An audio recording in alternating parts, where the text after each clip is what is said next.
کہ 40 سپارے تھے 10 بکری کھا گئی. 40 سپارے تھے 10 بکری کھا گئی.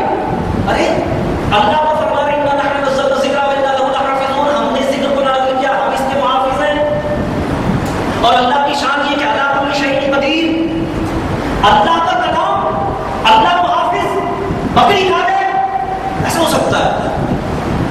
ایمان سے کہیے جو یہ کہے کہ 10 سپارے بکری کھا گئی، کیا اس نے اللہ کی حفاظت کا انکار کیا یا نہیں کیا؟ کیا اس نے اللہ کو ویسا مانا جیسا کہ اللہ کو ماننے کا حق ہے؟ نہیں مانا.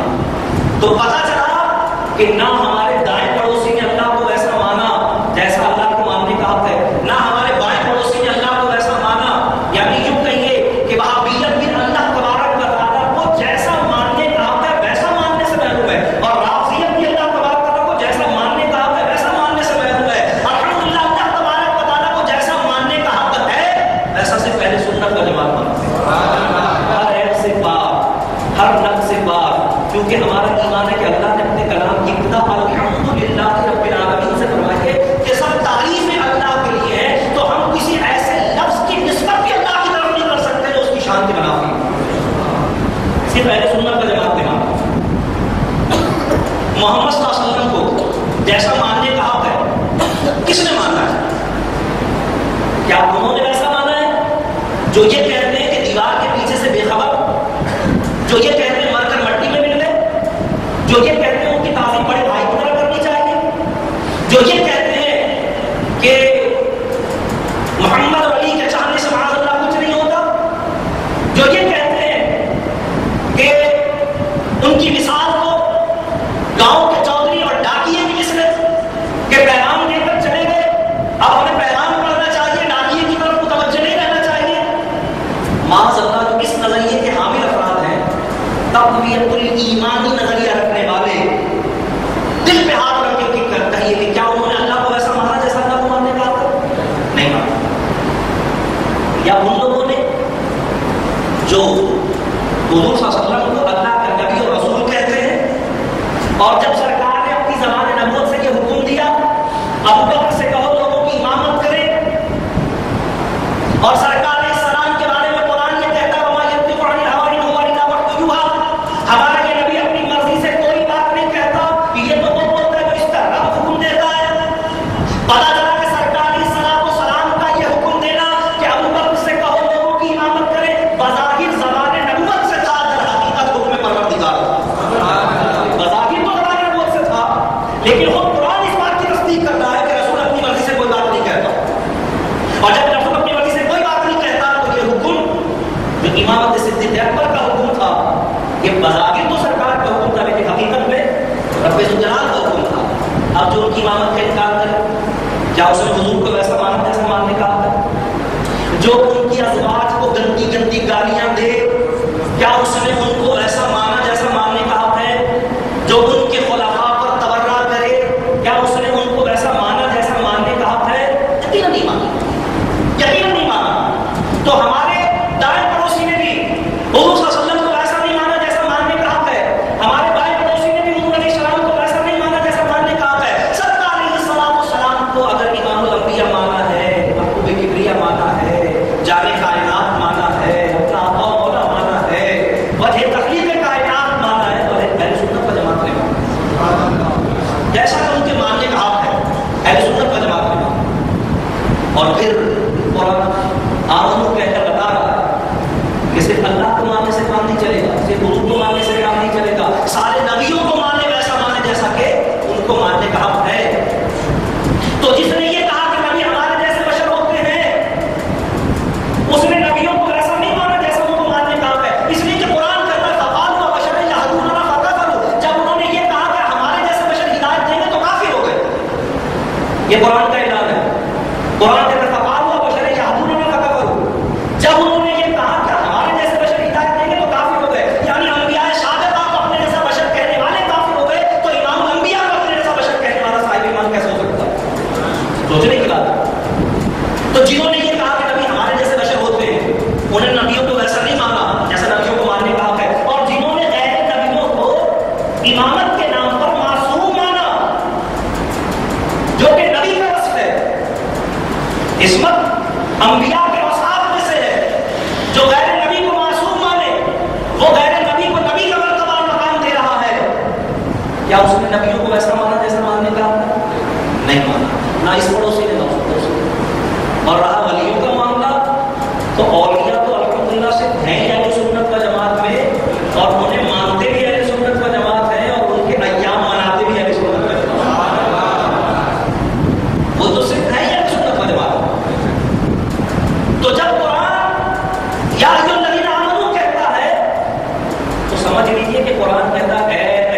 سنت و جماعت.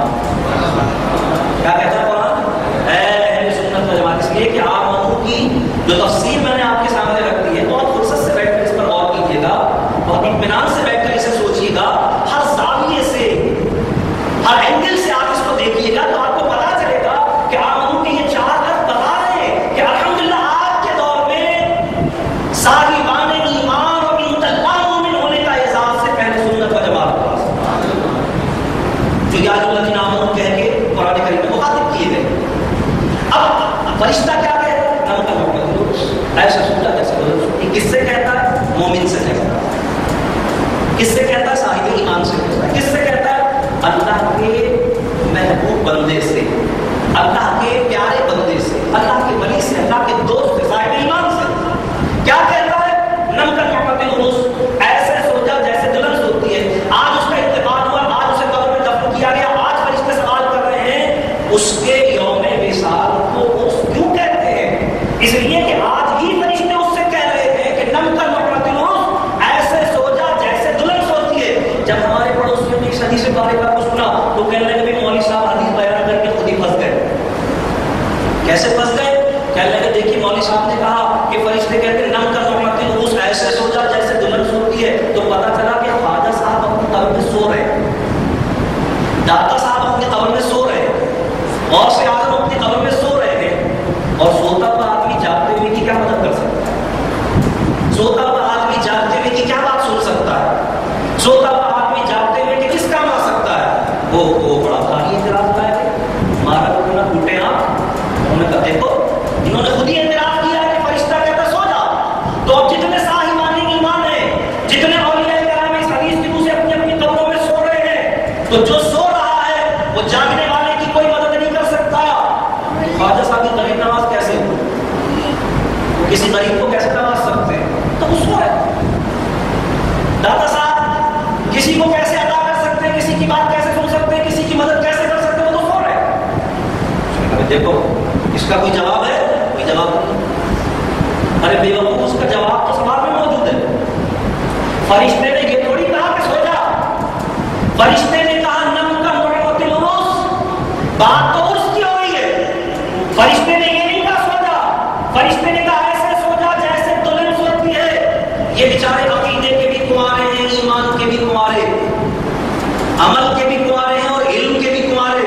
ان کو پتہ ہی نہیں ہے دلہن سوتی ہے کیا. ان غریبوں کو پتہ ہی نہیں، یاد ہی نہیں ہوئی نا. سارے کنوارے ہیں، عقیدے کے بھی کنوارے ہیں، عمل کے بھی کنوارے ہیں، علم کے بھی کنوارے ہیں، ایمان کے بھی کنوارے ہیں. ان کو پتہ ہی نہیں بیچاروں. فرشتے نے کہا نم کا محمد العرس ایسے سوچا جیسے دلہن سوتی ہے. دلہن کا سونا کیسا ہوتا ہے؟ دلہن کا سونا ایسا ہوتا ہے کہ ہر غیر کے لیے دلہن سو رہی ہوتی ہے اور اپنے کے لیے جا رہی ہے. سب سمجھتے ہیں سو رہی ہے، سب کو پتا ہے کہ سو رہی ہے، لیکن جو اس کا اپنا ہے اس کے لیے وہ جاتی ہے. اس کا تو انتظار کرتے ہیں آنکھیں بند کر کب وہ کمرے میں آئے گا. یوم وصال، وصال کے معنی ہے ملاقات. یوم وصال کو کہتے ہیں عرس. ملاقات کا دن ہے، عرس کا دن ہے. کس سے ملاقات ہے؟ اللہ اکبر. مفتی احمد یاسر نعیمی رحمۃ اللہ علیہ فرماتے ہیں جو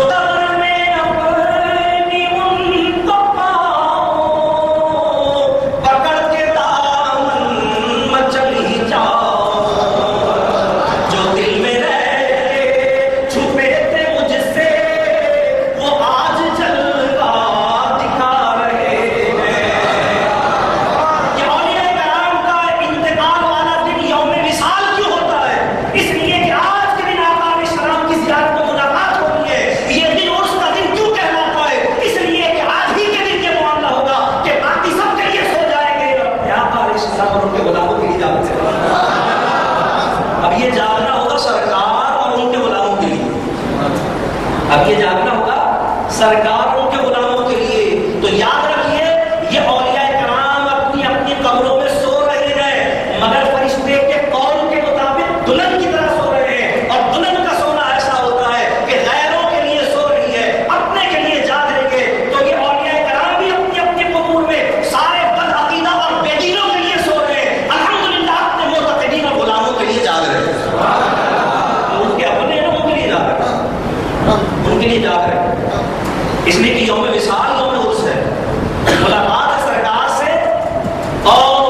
ایک چیز آپ ذہن نشین کر لیں، اس بات کو بٹھا لیں اپنے ذہن میں کہ یہ جو عرس آپ منا رہے ہیں، اس محفل مبارکہ کو عرس کہا جاتا ہے، تو اگر کوئی یہ کہے کہ عرس قرآن حدیث میں کہاں ہے، تو آپ کہیے کہ صحاح کی ہر کتاب میں عرس موجود ہے۔ صحاح ستہ کی حدیث کی جو کتاب ہے، ہر کتاب میں یہ لفظ عرس موجود ہے، جو کہ ایمان والے کے یوم وصال کے لیے حدیث میں مقرر کیا گیا ہے۔ اس لیے اللہ کے ولی کے یوم وصال کو عرس کہا جاتا ہے۔ اب دوسری چیز ہو گئی کہ عرس میں جو کچھ ہم کرتے ہیں، اس کا ثبوت کہاں سے؟ یہ بات ایک نقطہ اور کر کے پھر میں بات ختم کرتا ہوں۔ آیت جو میں نے پڑھی تھی اس کا عنوان تھا غیر اللہ سے مدد مانگنا، وما لکم من دون اللہ من ولی ولا نصیر، لیکن وہ کسی اور موقع پر میں گفتگو کرنا چاہ رہا تھا غریب نواز لفظ میں، کہ وہ کسی اور موقع پر سکتا۔ ابھی میں صرف بتا رہا ہوں آپ کو ایک چیز آپ نے ذہن نشین کر لی کہ عرس کا لفظ حدیث مبارکہ سے مترشح اور اولیاء کرام کے یوم وصال کو یوم عرس جو ہم کہتے ہیں، اس کا ثبوت حدیث مبارکہ سے۔ اب دوسری چیز آتی ہے کہ عرس میں ہم جو کچھ کرتے ہیں، اس کا ثبوت کیا حدیث مبارکہ سے موجود ہے؟ کہ عنوان کا ثبوت ہوا، معمولات کا ثبوت کہاں سے؟ تو یاد رکھیے کہ عرس میں ہم جو معمولات کرتے ہیں اس کا ثبوت بھی حدیث مبارکہ میں موجود ہے۔ بخاری شریف کی 5 شرحوں میں یہ حدیث موجود ہے۔ حضرت صاحب انشاءاللہ آپ کو دکھا سکتا ہوں یہ فقیر، کیونکہ میں جہاں بھی جو گفتگو کرتا ہوں اس میں سے ہر جملے کی جواب دہی کا میں ذمہ دار ہوں۔ جو کچھ بھی میں نے کہا ہے ہر جملے کی جواب دہی میری ذمہ داری ہے۔ جہاں چاہیں آپ مجھے سڑک پر پکڑ لیں، یہ بات آپ نے ابھی تک کوئی دکھا سکے، میں اس کا جواب دوں۔ بخاری شریف کی بے شمار شرحوں میں یہ حدیث مبارکہ موجود ہے، اور میں خصوصاً کے ساتھ آپ کے سامنے جو حوالہ بات کر رہا ہوں وہ علامہ عینی رحمۃ اللہ تعالیٰ علیہ کا ہے۔ دوسری کہ آپ صلی اللہ علیہ وسلم کے صحابی حضرت عباس رضی اللہ عنہ فرماتے ہیں کہ رسول اللہ صلی اللہ تعالیٰ علیہ وسلم ہر سال شہدائے احد کے مزارات پر جس دن غزوہ احد منعقد ہوئی تھی اس دن تشریف لے جایا کرتے ہیں۔ ہر سال شہدائے احد کے مزارات پر جس دن غزوہ احد ہوئی تھی اس دن تشریف لے جاتے تھے، یعنی آگے پیچھے اگر جاتے تھے تو الگ تھا، لیکن خاص اس دن تشریف لے جاتے تھے کہ جس دن غزوہ احد لڑی گئی تھی۔ کیوں جاتے تھے سرکار اسلام؟ حضرت عباس رضی اللہ عنہ فرماتے ہیں سرکار اسلام شہدائے احد کے مزارات پر جاتے تھے اور شہدائے احد کے مزارات پر جا کر وعظ فرماتے تھے، تقریر فرماتے تھے، ان کے فضائل و مناقب بیان کرتے تھے۔ اسلام کے لیے جو قربانی انہوں نے دی، اپنا خون جو پرچم اسلام کی سربلندی اور دین اسلام کی آبیاری کے لیے انہوں نے بہایا، جس جگہ مردی کا انہوں نے مظاہرہ کیا، جس اخلاص کے ساتھ انہوں نے اپنی جان اللہ کے دربار میں پیش کی، سرکار ان کے فضائل و مناقب کا تذکرہ کرتے تھے، ان کی فضیلتیں بیان کرتے تھے، ان کی شان بیان کرتے تھے، اور اللہ تبارک و تعالیٰ کی بارگاہ میں ان کے لیے بلندی درجات کی دعائیں کیا کرتے تھے۔ شارحین حدیث اس حدیث کی شرح میں ارشاد فرماتے ہیں کہ اس حدیث پاک سے ہمیں عرس کا ثبوت ملتا ہے، کیونکہ ہم بھی صاحب عرس کے یوم وصال کے موقع پر ان کے مزار پر حاضر ہو کر تلاوت قرآن کرتے ہیں، نعت و منقبت پڑھتے ہیں، ان کے فضائل و مناقب بیان کرتے ہیں اور ان کے لیے بلندی درجات کی دعائیں کرتے ہیں۔ تو یہ عین سرکار اسلام کی اس سنت کے مطابق ہے جو سرکار صلاۃ والسلام شہدائے احد کے مزارات پر ہر سال غزوہ احد والے دن تشریف لے جا کر کرتے تھے۔ جب یہ سارے کے سارے معمولات حضور علیہ الصلوۃ والسلام کی سنت کے مطابق و موافق ہیں، تو پتہ چلا کہ عرس بزرگان دین خاص ان کے یوم وصال کے موقع پر ان کے عقیدت مندوں کا ان کے مزار پر حاضر ہونا اور ان کے فضائل و مناقب کا بیان کرنا اور ان کی بارگاہ میں ایصال ثواب کرنا، یہ پیارے آقا علیہ الصلوۃ والسلام کی سنت مبارکہ۔ آج بھی یہی ہوتا ہے کہ جس اللہ کے ولی کا ہم عرس مناتے ہیں تو عقیدت مند دور و دراز سے ان کے مزار مبارکہ پر حاضر ہوتے ہیں، آیات قرآنیہ تلاوت کرتے ہیں، ذکر و اذکار کرتے ہیں، اوراد و وظائف کرتے ہیں، صدقہ و خیرات کرتے ہیں، اور ان کے فضائل و مناقب کے تذکرے کے ساتھ ان کے لیے ایصال ثواب کرتے ہیں اور ان کے وسیلے سے اللہ کی بارگاہ میں دعا کرتے ہیں، جس کا ثبوت قرآن کریم میں مطلب یہ ہے کہ وسیلہ کے ساتھ موجود ہے، اللہ کی بارگاہ میں ان کے وسیلے سے دعا کرتے ہیں۔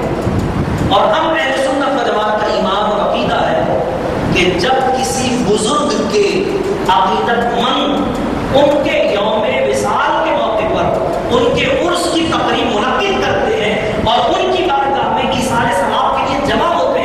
تو صاحب عرس کی توجہات اپنے عقیدت مندوں کی طرف ہوتی ہے. صاحب عرس کی توجہ اپنے عقیدت مندوں کی طرف ہوتی ہے اور ان کی بارگاہ کا فیضان ان عقیدت مندوں کو اللہ تعالیٰ عطا فرماتا ہے.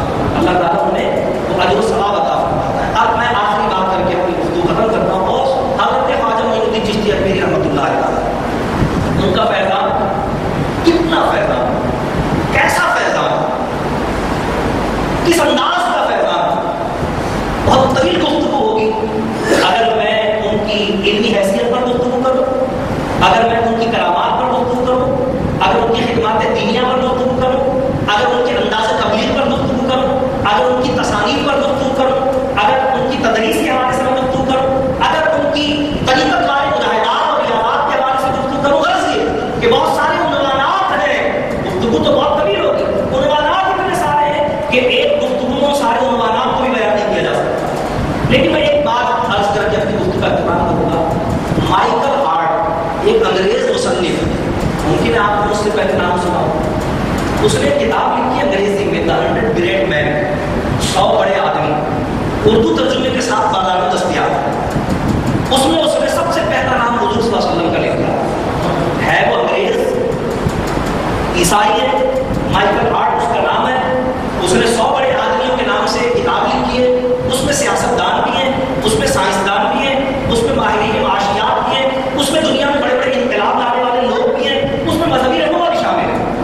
سب سے پہلا نام اس نے حضور علیہ السلام کا اس میں شامل کیا. دیوانچے میں اس نے لکھا ہے کہ میں نے یہ ترتیب کسی تعصب کی بنیاد پر، کسی عقیدے کی بنیاد پر، کسی حمایت مخالفت کی بنیاد پر نہیں دی، بلکہ میں نے یہ ترتیب جو 1 سے لے کے 100 تک دی ہے، یہ میں نے بہت طویل تجزیے کے نتیجے میں دی ہے. اور اس ترتیب میں نے صرف ایک بات کو پیش نظر رکھا ہے، وہ یہ کہ جس شخص نے دنیا میں سب سے زیادہ لوگوں کو متاثر کیا، میں نے اس کا نام سب سے اوپر رکھا. تو سب سے پہلا نام اس نے لکھا ہے حضور صلی اللہ علیہ وسلم کا. اسی کتاب میں 38ویں نمبر پر اس نے حضرت خواجہ معین الدین چشتی اجمیری رحمۃ اللہ علیہ مسلمانوں کی کتابوں کے حوالے، اہل سنت کی کتابوں کے حوالے، تو ظاہر پورا دفتر ہے.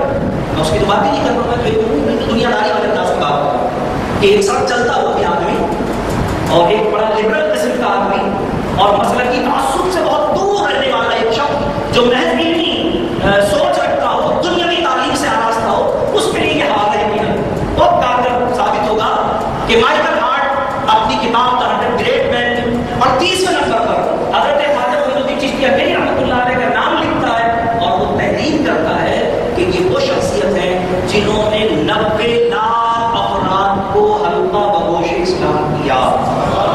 یہ بات کون کہہ رہا ہے؟ انگریز کہہ رہا ہے، جو خود صاحب ایمان نہیں ہے. کہتا ہے 90 لاکھ افراد کو دائرہ اسلام میں داخل کیا. میں صرف اتنا عرض کرنا چاہتا ہوں آپ کے سامنے، صاحب اس کا فیضان جب کافروں کو ایسا ملا ہے کہ آپ کی نگاہ ولایت نے 90 لاکھ افراد کو دولت ہدایت، نعمت ایمان اللہ تبارک و تعالیٰ کیسی سے عطا فرمائیے، تو ایمان سے اپنے دل پر ہاتھ رکھ کے سوچئے کہ جن کی نگاہ ولایت کا فیضان کافروں کو ایسا ملا ہو، مومنوں اور ان کے عقیدت مندوں کو کیسا ملے. جو صاحبان ایمان ہیں، جو ان کے عقیدت مند ہیں، انہیں ان کی نگاہ کا فیضان کیسا ملے گا، یقیناً ہم اسے الفاظ میں بیان نہیں کر سکتے. جو خدمات دینیہ انہوں نے سر انجام دی، ان خدمات دینیہ میں سب سے افضل اور سب سے اعلیٰ اور سب سے حیران کر دینے والا کام یہی ہے کہ آپ نے ایسا انداز تبلیغ، ایسا طرز تحریر، ایسا انداز گفتگو، ایسا روش اخلاق اختیار فرمائی کہ جو آپ کی محفل میں آتا تھا، آپ کی نگاہ ولایت کا فیضان اگر مومن ہوتا تھا تو اسے متقی بنا دیتا تھا، اور اگر کافر ہوتا تھا تو اسے مومن بنا دیتا تھا. اللہ تبارک و تعالیٰ کی بارگاہ میں دعا ہے کہ اللہ تعالیٰ صاحب اس کے حقیقی فیضان سے ہم سب کو مستفیض فرمائے. اللہ تعالیٰ ہم سب کو عقیدہ حق، اہل سنت و جماعت پر استقامت عطا فرمائے، ایمان کی سلامتی عطا فرمائے اور ایمان پر خاتمہ بالخیر عطا فرمائے. وآخر دعوانا الحمد للہ رب العالمین.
ساری فرما.